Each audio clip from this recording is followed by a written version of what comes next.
আচ্ছা, স্যারের ২০ জন স্টুডেন্ট, আর আমরা সবাই মিলে স্যারকে মাসে 400 টাকা করে মাইনে দিই। তার মানে হলো 400 পূরণ 20 ইকুয়াল টু 8,000।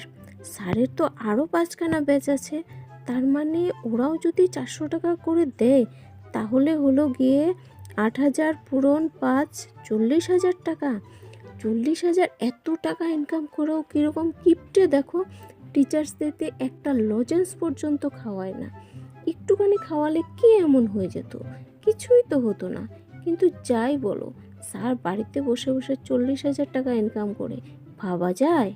তোর চাকরি করে কি হবে? তার থেকে তো টিউশন করা ভালো। সারাদিন বসে বসে থাকো বাড়িতে আর অনেক টাকা ইনকাম করো। চাকরি করতে তো শুধু যাও আসো যাও আসো, এরকম করতে করতে সময় চলে যাবে। তার থেকে তো ভালো টিউশন। কি সুন্দর একটা চেয়ারে বসো